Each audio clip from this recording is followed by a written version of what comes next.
All right, folks, I want to welcome our guest to the show. It is Ryan from Victoria, British Columbia, Canada. Welcome to the show, Ryan. Thank you for having me. I'm glad to have you. So let's get right into it. Let's talk about this Bigfoot thing. What got you interested in the subject of Sasquatch in the first place? I had a minor encounter going on a train across Canada when I was about 11 years old. I can't remember. It was somewhere between Ontario, probably Alberta. We were going, the train was moving. I was looking out the window. Me and my sister used to have a competition on trying to see how many animals we could see. We went past this one thing. There was these two gorilla-looking things, only they were wearing sun hats made out of wreaths, weaved out of wreaths. There was a baby and an adult. It went by within 4 seconds. I noticed it. I turned to my mom. I go, wherever we were, I knew where we were at the time. I said, do they have a gorilla zoo here or something like that? She said, no. When we got to BC, I got my very first book on Bigfoot. I can't remember who it was by or anything like that. I've been kind of not super interested ever since, but like whenever anything came up, I was really like, okay, this is cool. I wanted to believe they were real. Sorry. Oh, you're fine. I know that wasn't your only experience. So was it just that really got you interested, that brief encounter, that brief sighting that got you interested, and you got your first book, started maybe doing some research? How long was it after that until you had your next encounter or your next experience? Oh, it had been years. That was the only really book I got on it. But I remember thinking that when I was 11, when I saw these things, I always thought Bigfoot was one kind of monster thing that lived in the woods. There wasn't a bunch of them. There was just one. That's the way I thought. And when I saw these two gorillas sitting beside, they looked like gorillas, but they weren't. I know that.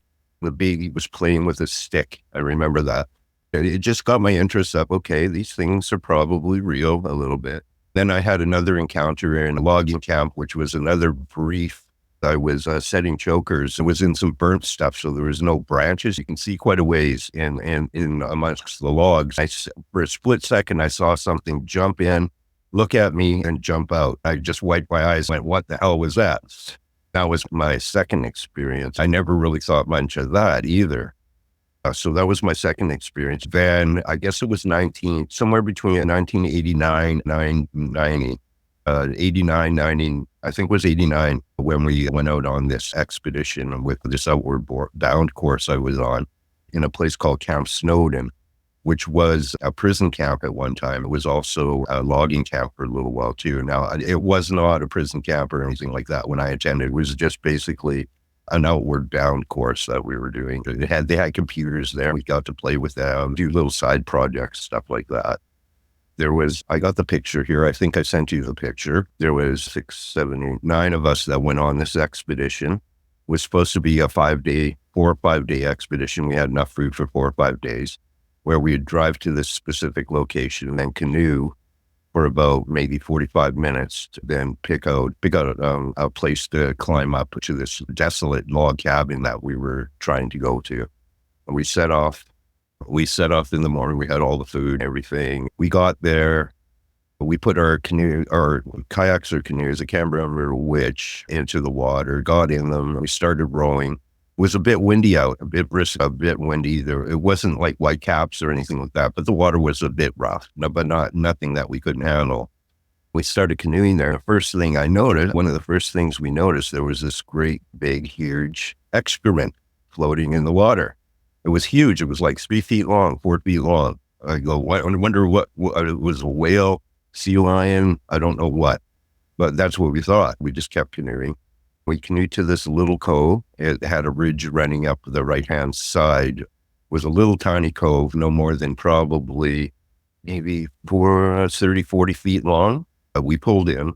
I thought I noticed something move up on the ridge. Now, we could climb it, but it was the ridge that was running up. We chose that area because there was a ridge running all the way up. It would keep us out of the wind.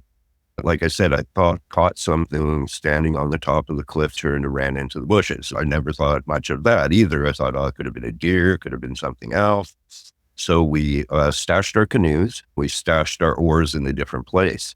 We started on our trek. We got maybe 20 minutes into the trek, and we heard a really loud, distinct wood knock.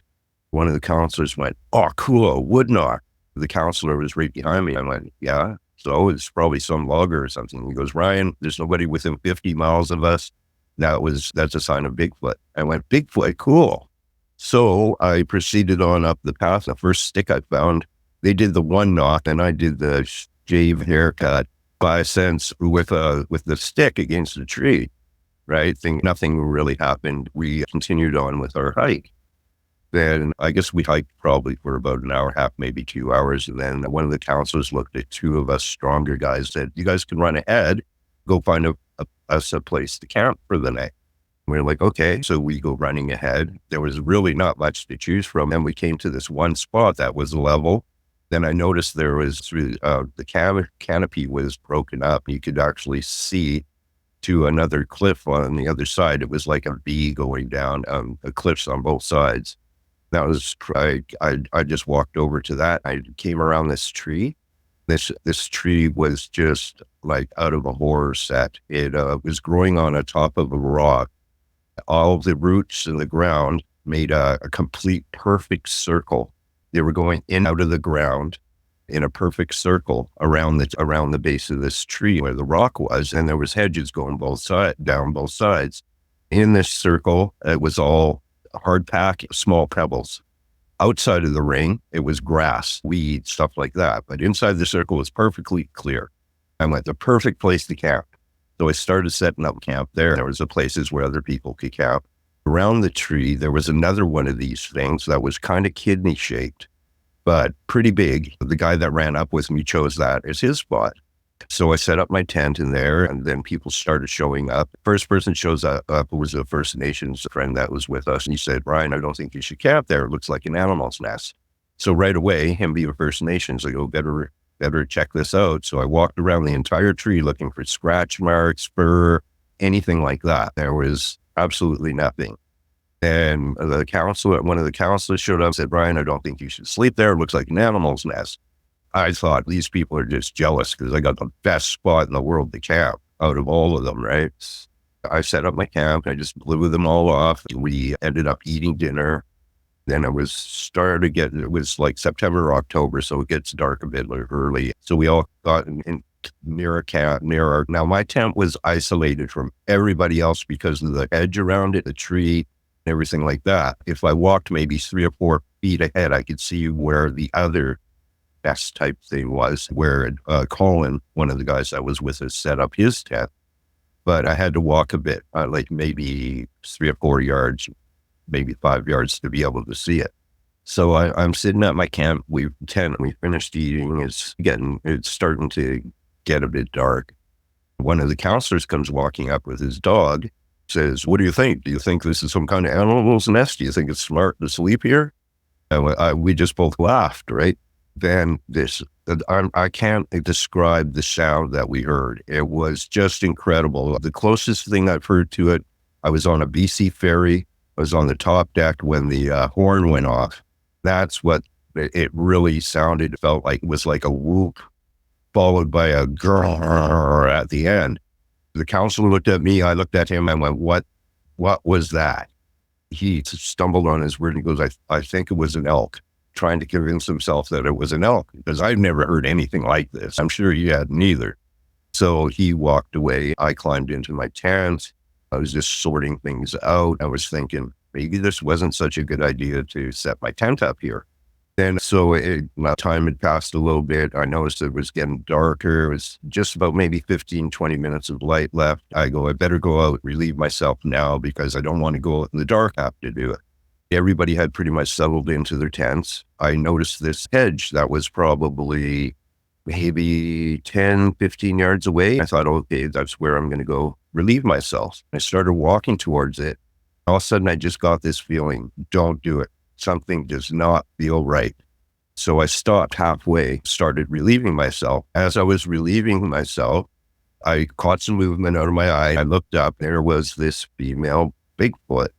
She did an Egyptian pose with the hands bent, only bent outwards like an Egyptian pose. She was pursing her lips at me going like that. Then her eyes darted off to her right. She pointed to her right. It was almost like they were putting on a show. It was putting on a show. I kept my head down so they really couldn't see my eyes. I looked over to the right when she pointed that way. This guy stepped out. He was probably between 9 and 13 feet tall. Looked like Arnold Schwarzenegger times 10 on steroids. He stepped out into a patch of light that was punching through all the canopy, stuff like that.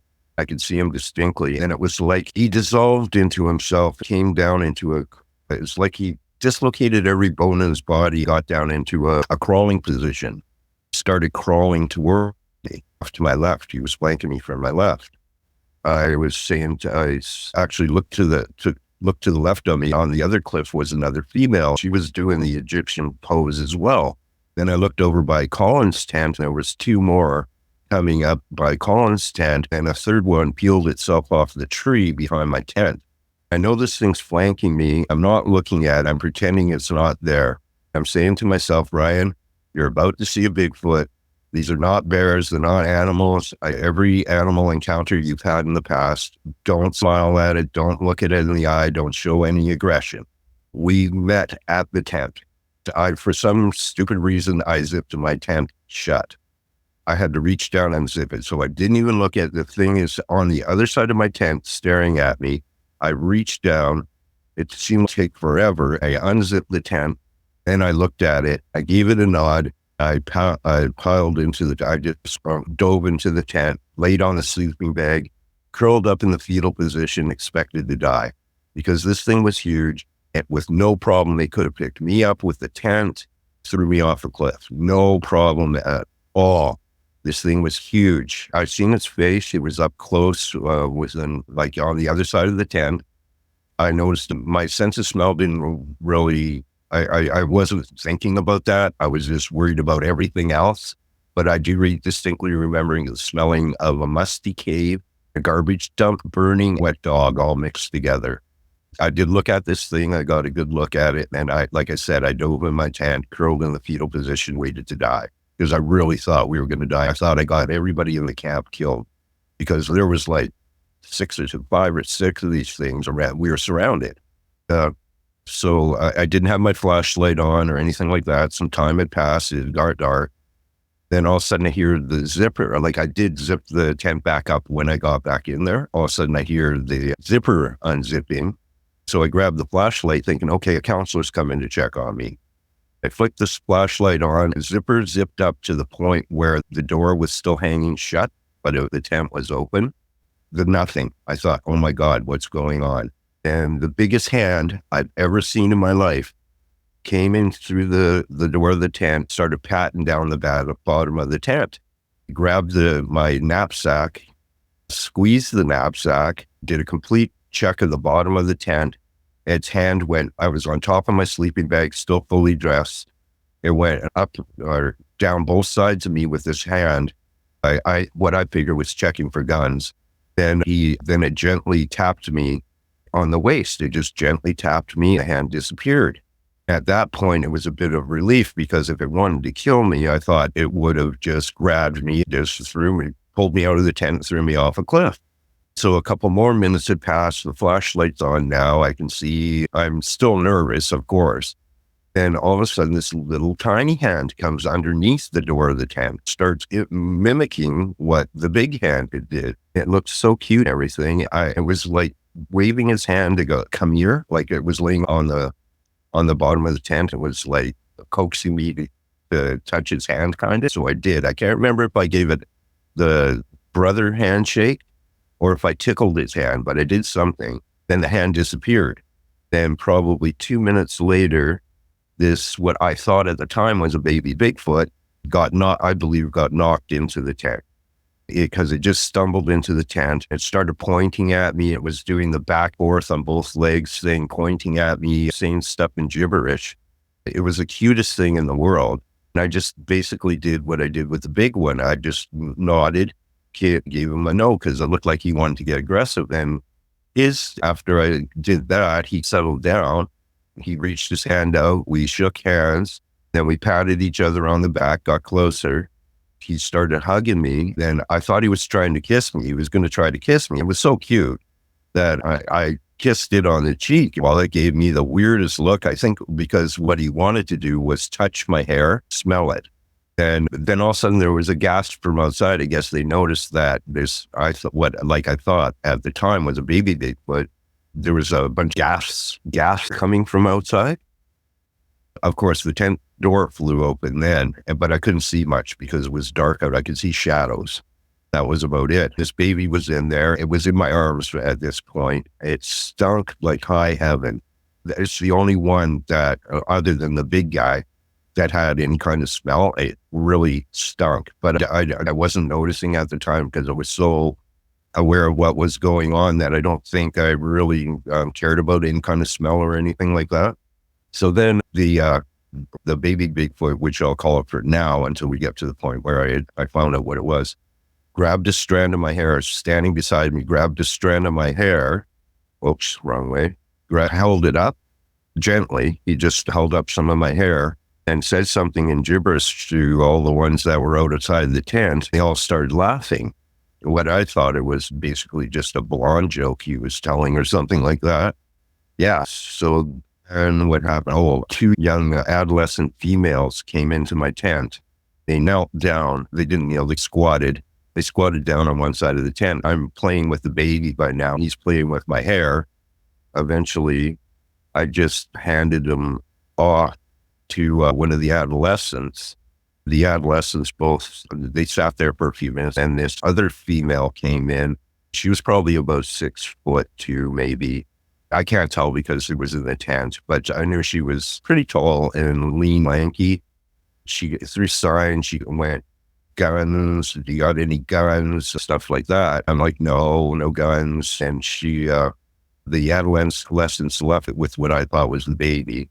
The female was there for a few minutes. We just signed to each other, stuff. Then she grabbed me by both wrists gently, saying, "Stay here. Please don't go tell the others what's going on." They hadn't killed me. I was having a rapport with them. I wasn't afraid anymore. I was more excited of what was happening. You could tell that all these creatures were, the females hadn't left after that. I forgot the adolescents, because they all wanted to touch my hair. All of them. I went, sure. Yeah. Like I gave them, they all wanted to smell my hair. You could tell they were all excited. The female that showed up after they left was really, you could tell she was excited. So she grabbed me by both wrists really gently and said, "Stay here." Shifted her eyes like, don't go tell the others what's going on. And I'm like, okay. So she left, and I was finally relieved because I went from thinking I was going to die to maybe I'm not going to die after all. I found that as an opportunity to have a cigarette because I was too afraid to any time before that. So I had a smoke. Probably 3 or 4 minutes after the smoke, the female came back with another female. She had some kind of hide rolled up. She came in the tent with the other female. We both acknowledged each other. I'm serious. I was into music. I've been in a lot of bands, stuff like that. I've dated a lot of really gorgeous women, strippers, models, so forth. But this other female was drop dead gorgeous. She looked like a mixture of Angelina Jolie, Ray Don Chong. She was absolutely, I'm serious, a 10, easily. She came into the tent with the other female. She had this hide with her. She rolled out the hide with her back turned to me, so I couldn't see the hide. She was doing stuff. And me and the other female were just Googling each other, like just looking at each other, smiling, stuff like that. And she laid out another hide, put 3 things on each side. On 3 things on exact same things on both sides of the hide, lined up. There was a dried up mushroom. I can't remember which order they were in. There was a dried up mushroom. There was something that looked like loganberries, only they were black. Then there was a leaf with some kind of brown powder on it. There was a timing between them. They showed me how to do it. You had to eat the vine with the berries on it. Powder you had to roll up in the leaf, eat that. Then the female that brought the medicine bag said goodbye. She left me with the other female. The other female was just going like probably 15, maybe 20 minutes. I'm not sure. She just kept on putting her hand up, wait. Then all of a sudden it was like the whole universe opened up. There was a diorama between the both of us in 3D of our solar system. It was so cool. And I'm staring at this, and all of a sudden this voice comes out of nowhere. She goes, "We have names." That was the very first thing I heard. And I'm like, oh, wow, what's your name? She said, "I'm Kara, the daughter of Gar and Mira." So I introduced myself, and my mom's name, my dad's name. I'm from Victoria, British Columbia. And when she said, when I said Victoria, British, she goes, "Oh, do you know the doctor?" I'm like, "No idea what you're talking about." She said his name. Doc sounded really funny coming out of her, Dr. Bendernagel. I said, "No, I don't." She goes, "If you ever run into him, tell him about us." I didn't know back then. I didn't know Dr. Bendernagel. I didn't know anything about him or anything like that. And after that, we started talking. Oh, she asked us why we were there. I said we were there. She goes, did you come here to hunt, fish, or prospect? I'm like, "No, we're only here to enjoy nature." She loved that. She goes, "I knew you were a good one when you pulled up on the beach." I was, oh, I got a compliment in there. And we talked about everything stuff I can remember. I can't remember in which order. I asked them about the wood knock. They said that was a warning to all the others that there was intruders coming. I asked about, I can't remember, so much stuff that I asked her. I asked about religion. I asked about what they do for entertainment, being out there so long. I asked them about what they eat. Oh, at the beginning, sure, I go, "Are you going to eat us?" She laughed. She goes, "No." She reassured me, "No, we're not going to do that. Besides, you're too salty." And yeah, we talked about everything, religion. I asked about Gar. That's the name. I asked the names of them. I said, first of all, it was the baby. She said that was Tak, spelled T-A, I believe T-A-K, that he was Bigfoot. At the time, I thought that just meant baby. So I assumed it was a baby Bigfoot. But apparently the Bigfoots are something that hang out with the Bigfoot. It was just a little guy, really super cute. Looked like just a miniature 3-foot tall human. Then I asked about Gar. She said, "Oh, the big guy." I said, "What about the big guy?" She goes, "Oh, Gar. Gar was really impressed with the way you handled yourself." Because she said, "We've seen a lot of people react to Gar before." She said one time he swam up to a boat. He thought they were being too greedy, taking too much fish, swam up, got on the boat. Everybody jumped off the boat, stuff like that. And she showed me another time where a guy ran into him. He looked at Gar. He urinated in his pants. He turned around. Oh, I should tell you about the things that we ate, because I asked about that. I asked about what we ate. What was that all about? It just opened up this whole world where we were communicating, because they did speak their own language. Before they fed me that, they were talking. It was weird, gibberish kind of stuff. So I asked about what we ate. She goes, "Oh, that's what we feed that to large animals. We can communicate with them. So we always know where the animals are." Or if, like she said, that Tak disappeared lots of times, they wanted to find him. So they would feed this to the animals, ask if they had seen Tak. They'd find Tak up in the mountains playing with a stick, talking to a bird or something like that. She said, so that's what they fed me. I asked about religion. She said that Jesus was real, that Gar talks about him all the time. I asked about, what they eat. They eat a lot of seafood, a lot of seaweed, but they also they eat all the fruits, nuts, stuff like that, but a lot of seaweed, certain kinds of seaweed, shellfish, stuff like that. She said they rarely eat meat. They do eat meat. They have one gathering every year under a full moon in a certain spot. They will eat meat on that occasion, but majority of the time they do not eat meat at all. What else? Oh, I asked about their First Nations people. She said, no, she brought it up. She said it made her really sad that they used to be trading partners. They used to trade in the past, but then something happened where they got accused of doing something that they didn't do. They were just at the right place at the right time, or the wrong time. They got accused of doing something that they had a falling out with the First Nations people. That's what she said, not me. I'm not saying I don't know what to say about that, except okay. And what else did we talk about? Oh, when we talked about Gar, she told me that she showed me with remote viewing on this, whatever it is they fed me. you could show things from your past, no problem, just like watching a video. I asked about Gar. When I asked about Gar, she said she showed me all these kind of pods falling on fire through the sky. She said that they had been sent here, that Gar had been sent here with others to plant these first forests.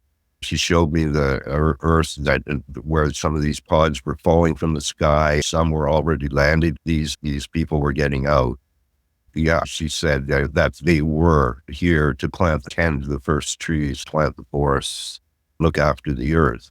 She showed me the earth. At that point, it was just a big I could see molten rock everywhere, geysers, stuff like that. Then she goes, he made his way. At one point, they spent a lot of time in Egypt. She actually showed me him walking with people in the distance by the pyramids. The pyramids were all dug. They're buried now compared to what I saw. There was ramps, stuff like that. They showed me Gar and Mira walking with people on one of these ramps. This is through another Bigfoot's eyes. If you see something like she brought up, I never heard of Ape Canyon. I probably heard about it over the years, but I just never really heard the full story or anything until recently, until she told me too. She told me, she goes, Ape Canyon. She brought up Ape Canyon. She showed me where it shot a Bigfoot off of a cliff. He fell off the cliff. He lay there pretending he was dead. And she showed me through remote viewing through another Bigfoot's eyes that he eventually flipped over, got into the spider crawled away. Yeah, there's just so much stuff that I'm leaving out. There's so much that happened. Eventually, we came to a point where there was a lull in the conversation. She was now stretched out on my sleeping bag, just her legs stretched out. I could see the bottom of her feet. I blurted out, "We call you Bigfoot." She didn't know what to make of it. She started laughing. I said, "No, that's what we call you. Your feet are fine." Right? I explained to her why we call it Bigfoot. We find your footprints everywhere and blah, blah, blah. Then she wiggled her toes. She giggled a bit. That's when we fell into each other's arms. We ended up doing the deed. I would not have done that if I thought she was any kind of animal or ape. They were very human, extremely human. So we did the deed. I guess morning came. I woke up, snuggled up to her. I crawled up and I was staring at her face. She opened her eyes. We looked into each other's eyes. She gave me a big smile. Then all of a sudden she got a look like something was wrong. I know that look. I said, "What's wrong?" She goes, "Gar had asked her to get one of her girls to seduce me, get my seed. She reassured me that she would not have done this if she didn't like me or anything like that. She really liked me, blah, blah, blah, blah, blah." Then all of a sudden she got another look like, "My parents are home." I know that look too. She got up, scrambled out of the tent. I wanted to go after her. I went to get up. I just got drained of every bit of energy I had. I fell back down and fell back to sleep, which felt like about 15 minutes. That's when I felt like in 15 minutes, and I got woken up by one of the counselors that sounded really mad for some reason. "Ryan, get up." I basically told him to, I eventually got up probably about 15 minutes after that. Nobody was talking. Everybody looked worried when I got over there. The first thing I did is I didn't remember anything from the night before. Absolutely not a thing of what happened during the night.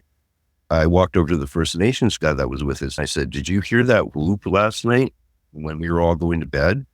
He goes, "Yeah." I go, "The counselor over there thinks it was an elk. What do you think?" He just shook his head. "Sasquatch."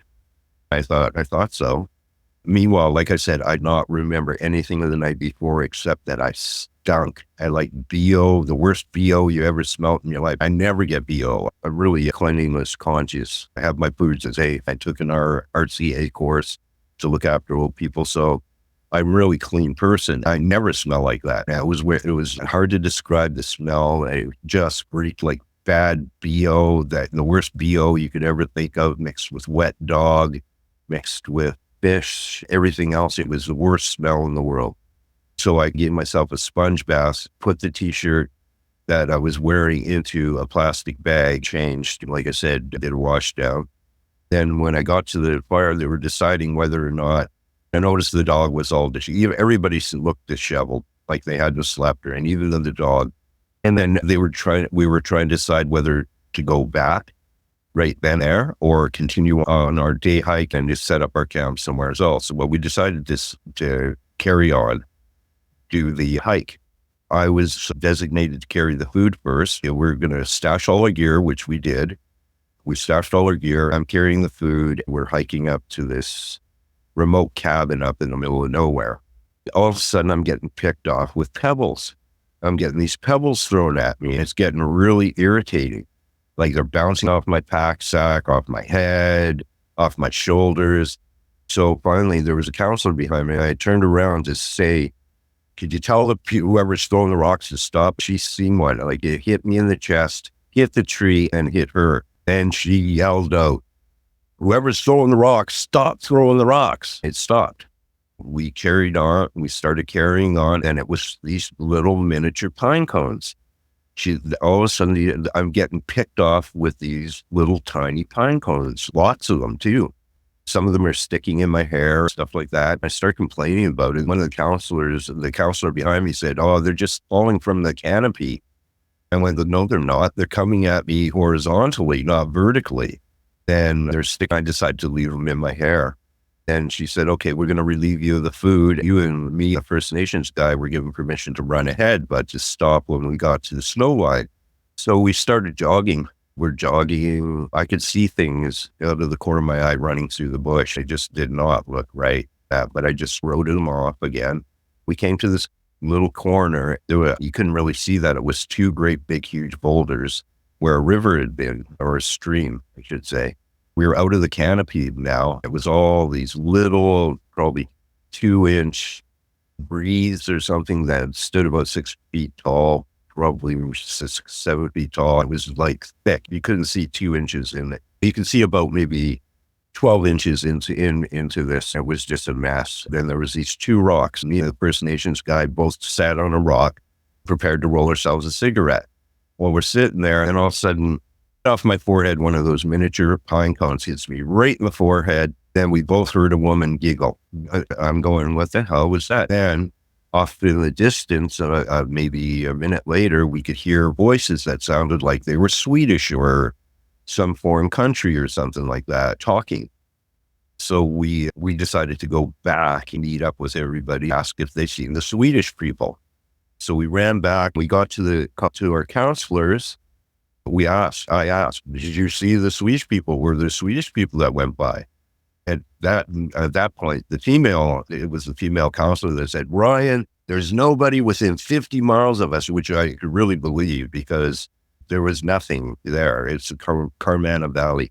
We were hiking up the side of this mountain. There was nothing within 50-mile radius of us. There was no boats out in the water, anything like that when we pulled up.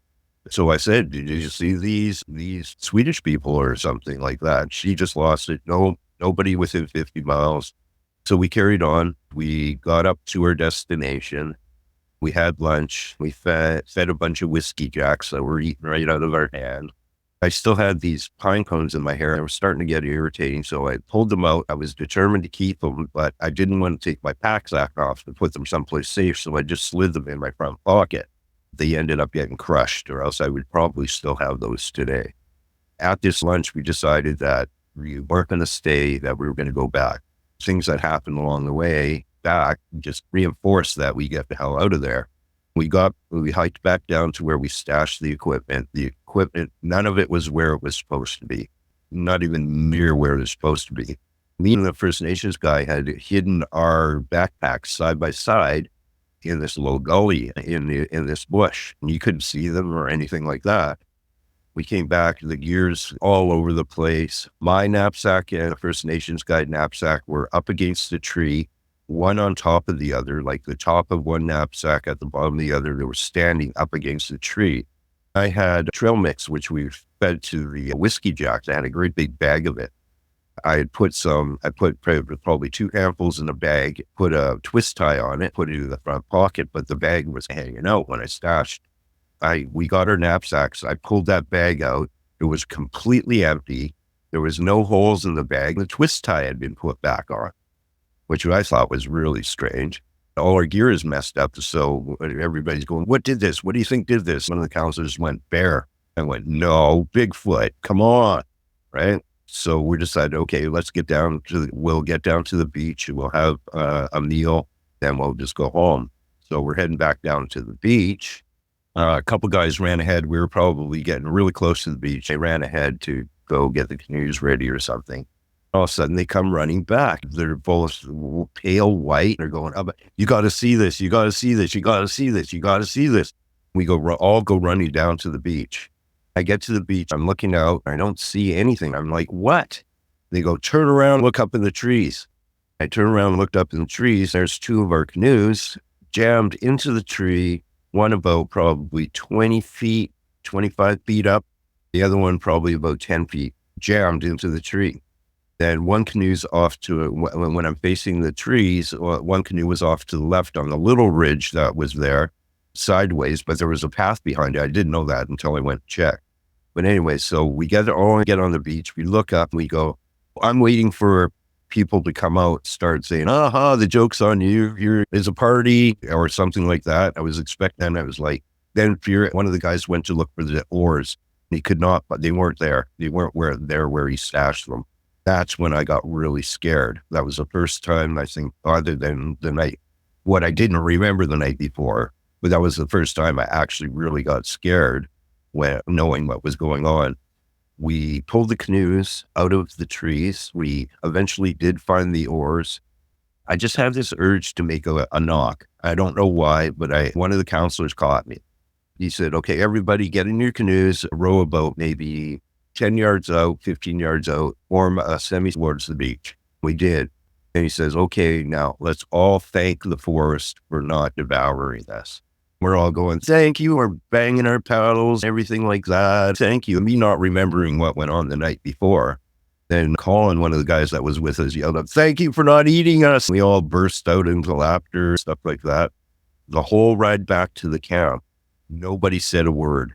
But I went over in my mind, everything that happened, except I did not remember what happened that night. At night, it wasn't until we got back to camp. It was late at night. We had gone out behind a woodshed to have a smoke. I heard the dog barking. The dog had barked while I was with the female. It was almost like she got worried. I was like, it was coming out of whatever they fed me or something like that. But the dog gave me the flashback of what had happened, a little bit of what happened. I couldn't tell anybody. There was no way I could tell anybody there what happened to me in that tent. For some reason, I just, nope.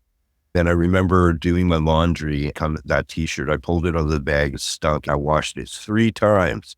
I could not get the smell out of it, but I wanted to keep that t-shirt because it was really sentimental. And after the 3rd time I pulled it out, I went, I guess this is just part of of knowing what I know now, that nobody ever has to know this. I remember folding the t-shirt up and putting it in the garbage. That's basically, I left a lot of stuff out. There's so much that went on. I know I'm leaving a lot out. And a lot of this I didn't remember until when COVID hit. My mom was going through chemo. COVID had hit. We gone through shutdown. The guy upstairs from me in my apartment here had a stroke. He refused to go to the hospital. He was up there for 3 months. My place I live in a drum. Upstairs is hardwood floors. He was dragging his chair across the hardwood floor 3 or 4 or 5 o'clock in the morning every night. So I was not getting sleep. I was giving me PTSD. I was having total PTSD thing. I was trying to contact another Bigfoot podcast. Like I wrote out on my phone that encounter probably 3 times, but before that, I was trying to send them. I had an encounter with the Wolverine. It sounded like one of the encounters that somebody had with a Bigfoot. We had an encounter in the logging camp with a Wolverine where it attacked our Jimmy. I kept writing this out, sending it. I'm not knowing, like I never sent an email before or anything like that. I'm not technically savvy. I don't have cable, haven't had it since it was digital. I don't have internet. This is the only thing I got is Wi-Fi. I've learned to use that a bit. Oh, I lost my train of thought now, but it was where I was going. Let me ask you a couple of questions because there's a lot to unpack there. There's people going to be listening to this going, holy shit. So let me try to address some of the holy shit moments that we've had here. Okay. Let's go back to the initial sighting when you first saw these things. You saw the one that was, I believe you said it was Gar, that was 9 to 13 feet tall. Let's do some, as best you can, give us some descriptions, physical descriptions of what you saw. Let's start with him. That's huge. 9 to 13 feet is huge. You said this guy that looked like Arnold Schwarzenegger. Give us a description of the face, the bodies, the hair. What were you looking at? And give us a sort of paint the picture so we can see in our minds what you experienced that night. Okay, yeah. He stepped out, and like I said, there was a hole in the canopy. It was enough that I could see his full body. From a distance, he looked, like I said, Arnold Schwarzenegger times 10. You couldn't really see the features of his face that much, but I could make out his body. His hair, he was covered in a reddish brown hair. Like I said, he dislocated, and almost he caved in on himself to get into a squatting position, started doing the spider walk. Now, I had probably 4 years ago, I was with a girlfriend under a bridge, this bat. We were probably 6 feet up on the cement concrete. So they were like steps. This bat was crawling along the bottom when I had my light on. I'm watching, I'm like, cool. And the spider came running out, ran right into its nose. It was the creepiest thing I ever seen in my life. But the way the bat walked from up above, I'd seen it walking on it, or like it was crawling on the cement. The way it walked, it was the way Gar walked, the way the legs moved. But I also see why people would say it looks like a spider, because they tuck their neck in, their bums stick out. They really look like a 4-legged spider coming at you. It just smooth, fluent. It was crawling towards my tent. We met at the tent. When I came face to face with it, like I said, I didn't want to look at it at first. I only looked at it when I reached down to grab the zipper and it popped up. Its face was gunmetal gray. Its neck was tucked in, but it did eventually come out. It had pointy ears, black lips. I can't remember the color of the eyes. It had big teeth. I remember that. Like I said, not much on. My initial thought when I seen it, that's not what a Bigfoot's supposed to look like. The other ones looked like him, but this one did not look. He had no hair on his head. He was totally bald. There is a picture by Boris Bellagio, I believe it is. He's like a presenter. He does fantasy pictures. There's a Conan picture he did of, it's all in red. It's got a demon standing in fire. The face of that demon, minus the horns, is the closest thing that I've seen that looks like Gar. What else can I tell you? Let's move from him to the females that were in your tent. Was it the same thing? Were they the quintessential, what we picture when we think like the Patty Bigfoots? Can you give us a description of what they look like? Yes, but the thing is, when you're up close to them, they do not look like apes at all. They look very human. They act human too. Extremely. I think they're more evolved than being able to live out there with no fire stuff. And with what happened with my hair, it leads me to believe like they were all really interested in my hair. There's a part in the Bible that I didn't find out about until after all this had happened, that they say, don't go into the woods with long hair. You'll attract the Nephilim. I believe that's what Gar was. I don't believe all of them are. I think they've interbred with humans as well, because the only one that didn't look humanish was Gar. His face did look human, but demon, very scary. Yeah. Oh, the females, I did ask Kara. She did say their names, Kara. I asked her because she did at one pull her hair up. They do that. The reason they do that is, one, to distinguish their tribe from others. Also for camouflage, because she said if you look at the tops of trees, cone shaped, with their hair up like that, they blend in a lot easier. If their hair wasn't that way, they wouldn't blend in as well with the trees, the tops of the trees, stuff like that.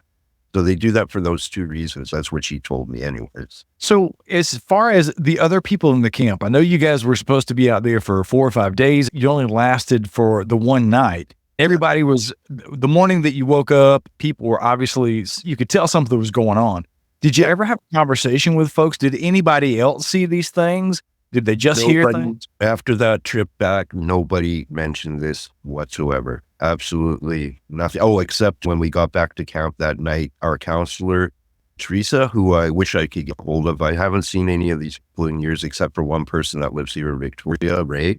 She took pictures of the nest I slept in. She's got pictures of it. She did send me that picture she did give me that picture of everybody that was there on the encounter. That I believe was taken at the end of our encounter when we were going back. She had taken pictures of the nest. She was supposed to give me pictures of that. I never did get them. I'm calling it a nest. I don't know if it was a nest or some kind of porthole, or I have no idea what it was, but it looked like out of a horror movie. It really did, with the way the tree was growing on top of the rock. It was the way that it was shaped. It looked like a doorway. And the circular roots going in out of the ground like a snake made a perfect circle. Another thing is it rained during the night, some parts of the morning. My tent, the other tent that was in the other one, absolutely perfectly dry.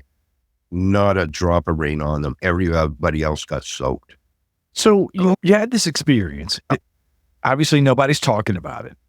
Yeah. Did you eventually get to a point where you were telling your story, other than now, obviously? Did you tell your story to anybody else before now? What was the if so, what was the reaction of the people that you shared your experience with?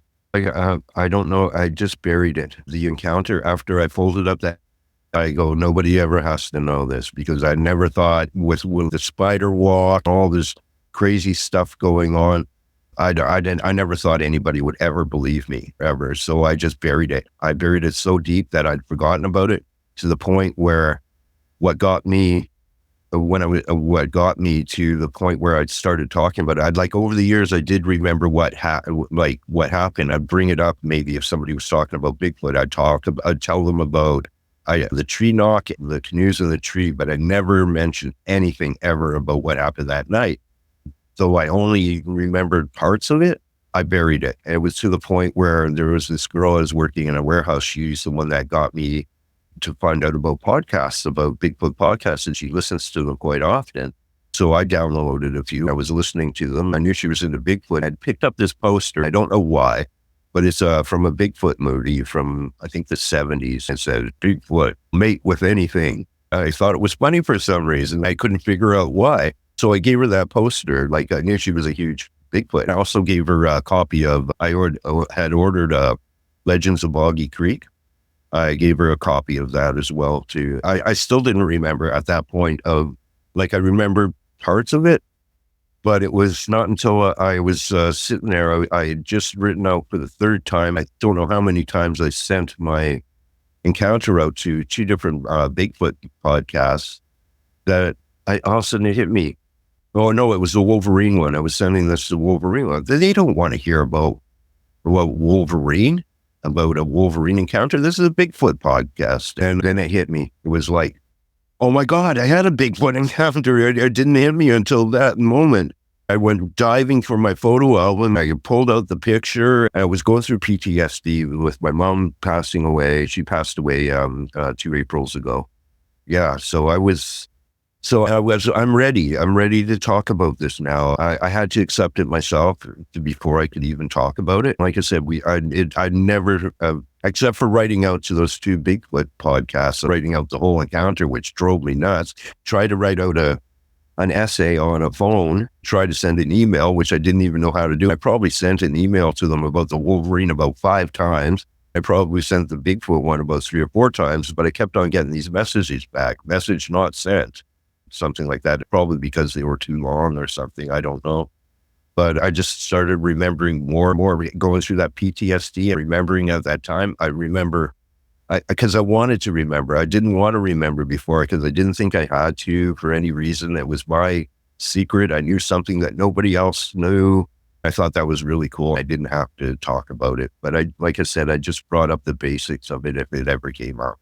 This is the first time I finally get to the story. It's not a story, the encounter out.